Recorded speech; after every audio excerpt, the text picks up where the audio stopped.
世界究竟会如何毁灭？世界8大末日预言每一个的影响力都不亚于2012年末日预言，而且其中竟然有3个都是科学家所做，还有一个商人的骗局。那如今还剩几个没有到来呢？这些末日预言又说了什么呢？新来的朋友可以点个关注，带您了解更多精彩内容。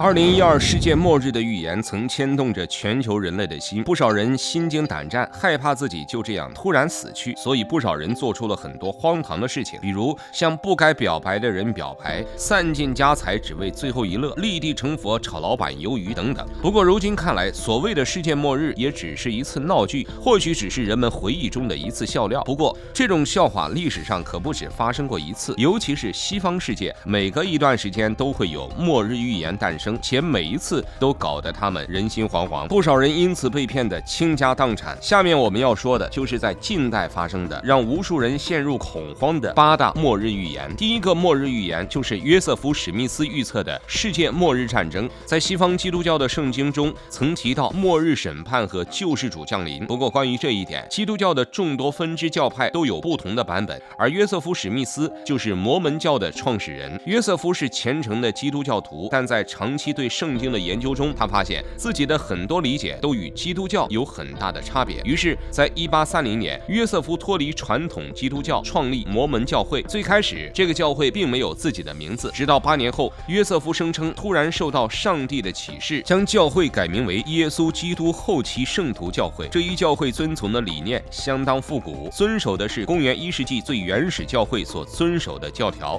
在这次大会上，约瑟夫告诉众人，耶稣基督将会在56年后降临世间，就是1886年。在此之前，全球会爆发善恶大战，选择对的阵营才能在耶稣降临后获得拯救。他们要做的就是擦亮眼睛，做好准备，看清楚谁是善的一方，从而加入善良阵营，得到耶稣的拯救。不过约瑟夫并没有等到这一天，因为他在1847年就被人杀害了。当然，他所预言的世界末日直到今天都没有出现。第二个末日预言是出现在《纽约时报》中的一则新闻，上面提到哈雷彗星将要毁灭地球。1680年，英国天文学家埃德蒙·哈雷在法国看到了一颗非常明亮的彗星，这颗彗星后来也以他的名字被命名为哈雷彗星。在1705年，哈雷经过长期研究后预言，1759年哈雷彗星会再次出现。这一预测最开始并不被人们看好，结果在1758年的这一天，哈雷彗星真的再次降临。虽然有1年的误差，但在当时也十分精准了。后来一位科学家发现，哈雷彗星的尾巴有巨量有毒气体，一旦释放到地球上，将造成人类末日。而《纽约时报》也在此时预测，哈雷彗星会在1910年5月20日重现。这一次，它将无比靠近地球，最近时只有2500万公里，而它携带的巨量氢气可能会毁灭人类。这一预言发出后，西方世界顿时陷入一片恐慌之中。哈雷彗星虽然准确出现，但并没有和地球打招呼，只是自顾自地离开了。这个预言宣告失败，而下一个预言又酝酿而生。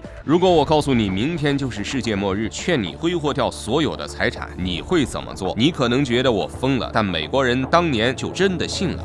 1982年，美国就真的闹了这样一个大笑话。传教士罗伯逊预言，审判日会在1982年的美国降临。如果是一般人说这样一句话，自然没有太多人相信。但这个帕特·罗伯逊在美国可不是一般人，他在当时可是一位大慈善家，是一位富可敌国的商人，还曾著书立说，成就斐然。在美国混得最好的那一批人，最后都喜欢竞选总统，罗伯逊也不例外。虽然没有成功，但让美国所有人都认识了他。后来他收购了美国一家濒临破产的电视台，在他的操作下，这个电视台竟然起死回生，还成为美国最热门的电视节目。后来有一天，罗伯逊在电视中神色凝重地表示，自己得到上帝的启示，审判日会在1982年的美国降临，到时候上帝的追随者会得到救赎，其他人将被毁灭。最离谱的是，在他宣告完预言后，还有大量追随者变卖家产，聚集到罗伯逊身边，他们一起为末日做准备。但罗伯逊却始终没有放弃自己的财产，显然他自己清楚这一切都是骗人的。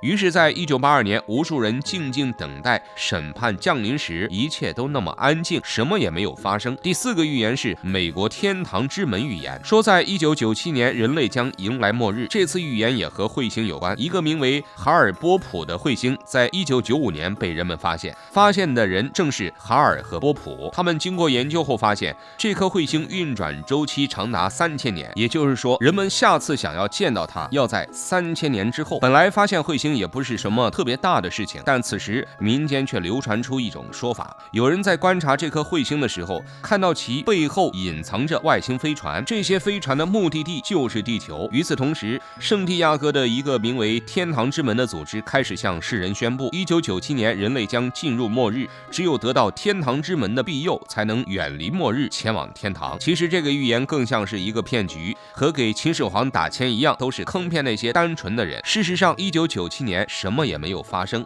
连外星人的一根头发都没有发现。第5个预言是千禧年电脑病毒末日预言。在我国，电脑是在千禧年之后才逐渐普及到寻常百姓家，但在国外，电脑很久以前已经普及。虽然当时功能有限，却也已经成为人类必不可少的帮手。无论是工业、商业还是军事上，电脑都掌握着大量的机密和开关。在1988年，电脑上突然出现一种蠕虫病毒，这种病毒在极短的时间里就侵袭了上万台电脑，连美国宇航局都不例外。虽然最后这一危机被解除，但引发了一段预言，那就是千禧年电脑危机，所有电脑都将失控，而电脑所控制的超级武器、核电站等等将彻底毁灭人类。当然，这一危机也是无稽之谈，只不过从侧面反映了人们对初期电脑技术发展的担忧。接下来还有3个预言，这个离我们就比较近了。盘点世界8大世界末日预言，每一个都曾搞得西方人人心惶惶，其中3个甚至与科学家有关，你听说过几个？第6个，诺查丹马斯预言，他预言1999年人类迎来末日，但我们似乎什么也没感觉到。可这个预言在西方那儿可是相当有分量，因为诺查丹马斯是西方世界中最著名的预言家之一，他生活在16世纪，一生写出大量预言诗歌，汇编成书后被称为诸世纪。他预言书中预测了很多内容，据说大部分内容都准确应验，可靠度高达99%。而在这本书中就清楚地写着，在1999年7月，黑暗大魔王会降临世界并统治这个世界，人类为了驱逐大魔王展开全面的善恶大战，最终导致世界毁灭。虽然诺查丹马斯的预言准确度很高，但对于世界末日的预言，他最终还是失败了。1999年什么也没有发生，对于人类史来说，只是最普通的一年之一。第7个预言是2000年5月5日末日预言。2000年固然是特殊的一年，但我们并没有将其和末日联系起来。但在西方世界，5月5日这天却充满了恐慌。原来2000年年初，全球迎来一次超级寒流，整个北方高纬度地区都遭到寒流侵袭，不少人被活活冻死。这次事件引发人类对气候变化的担忧，尤其是小冰河期的到来，更是被人们视为末日。当时有科学家表示，由于人类活动造成气候发生不可逆的改变，冰河期将提前到来。要知道，